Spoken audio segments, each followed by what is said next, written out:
Hi good morning, Chelsea this side. आज Sunday है और मैं हो गई हूँ रेडी। मैंने ये पेंटलम टॉप पहना है जो मैंने लिया था सरोजनी से। सरोजनी से मेरा मतलब है अपोलो से। इंदौर का सरोजनी मार्केट है अपोलो। मुझे जाना है ज़ूडियो क्योंकि ज़ूडियो में चल रही है सेल। ऐसा तो मुझे कुछ लेना नहीं है, बट हम देख के आते हैं वहाँ पर अभी क्या कलेक्शन आया हुआ है। अगर बारिश नहीं होती है तो इसके बाद हम जाएंगे एक एग्जीबिशन में, जो कि इंदौर में एक एग्जीबिशन हो रहा है। अलग अलग सिटीज़ से लोग आते हैं अपना सामान बेचने, तो हम वहाँ भी जाएंगे, थोड़ा घूम कर आएंगे। तो चलिए चलते हैं। मैं जाने के लिए रेडी हो गई और बारिश आ गई। हमेशा मेरे साथ ही ऐसा होता है। बारिश रुक गई है तो ये वाले सुहाने मौसम में जाने में और ही मज़ा आने वाला है। ज़ूडियो में सेल तो चल रही है, बट होता ये है ना कि सारे आइटम्स पे वो सेल नहीं लगाते हैं। कुछ जो पुराने आइटम्स रहते हैं या बहुत ज़्यादा उनका स्टॉक जो उनको क्लियर करना रहता है, उसी पे वो लोग सेल लगाते हैं। 599 में ये वाले टॉप्स मिल रहे थे, 699 में ये कॉट सेट्स मिल रहे थे। और आज बहुत ही ज़्यादा रश था ज़ूडियो में।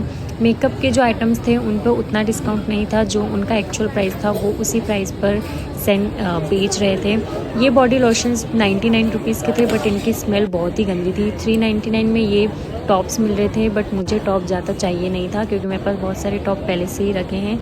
799 199 में स्लीपर्स भी मिल रही थी, बट मुझे कुछ अच्छी नहीं लगी और लोगों ने नीचे इतना फैला रखा था कि बस पूछो ही मत।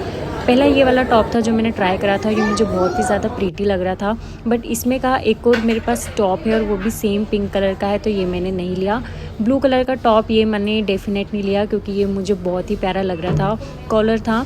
सेकंड वाला ये जो टॉप था, इसको आप टॉप की तरह भी पहन सकते हैं, पर ये श्रग है तो ये तो मैं डेफिनेटली लेने वाली हूँ। और ये वाइट वाला जो टॉप था ये भी फुल स्लीव था, बट ये बहुत ज़्यादा टाइट था, तो ये मैं नहीं लेने वाली हूँ।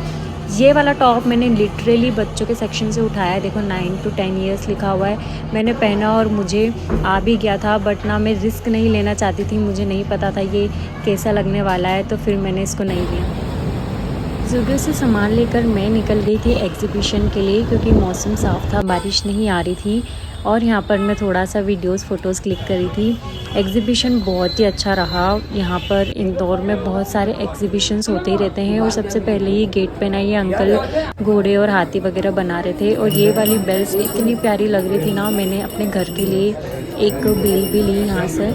उसके बाद यहाँ पर बहुत सारी जगह जगह से लोग आए थे और बहुत सारी चीज़ें थी, आर्ट की चीज़ें थी, हाथ की कलाओं से उन्होंने अपनी चीज़ें बनाई थी। ये वाली सारी चीज़ें थी, हैंडलूम्स थे बहुत सारे। उसके बाद यहाँ पर बहुत सारी ज्वेलरीज भी थी, बट मुझे जो ज्वेलरी पसंद आई ना उसमें मेरा साइज़ ही नहीं मिल रहा था। मुझे ब्रेसलेट पसंद आ रहे थे, बट मेरी रिस्ट इतनी पतली है ना कि मेरे साइज़ के मिल नहीं रहे थे, और वो लोग उसको तोड़कर छोटा साइज़ भी नहीं कर सकते थे। यहाँ पर बहुत सारी अंगूठियाँ भी थी जो बहुत अच्छी लग रही थी। ऑक्सीडाइज ज्वेलरीज थी यहाँ पर। और लड़कियों की सबसे फेवरेट चीज़ यहाँ पे थी जूतियाँ। ये जूतियाँ कॉटन की थी और बहुत ज़्यादा सॉफ्ट थी, बट थोड़ी सी प्राइजी थी, तो मैंने इसे नहीं लिया क्योंकि मुझे अभी इसकी ज़रूरत नहीं है। और ये इतने छोटे छोटे से आर्ट्स भी थे, ये इतने प्यारे लग रहे थे ना, बट मैंने नहीं लिए क्योंकि मुझे अभी ज़रूरत नहीं थी, इसलिए मैंने फ़ालतू खर्चा नहीं किया। और ये अंकल मिट्टी से बहुत सारी चीज़ें बना रहे थे। उसके बाद यहाँ पर मैंने थोड़ा बहुत घूमा, फिर चाय पी और फिर मैं आ गई थी वापस घर। Hello, I am back. तो आई होप आपको मेरी वीडियोस अच्छी लगी हो। अगर आपको मेरी वीडियोस अच्छी लग रही हैं तो आप मुझे ज़रूर बताइएगा, ताकि आपके लिए मैं लॉन्ग वीडियोस लाती रहूँ। Bye, thanks for watching.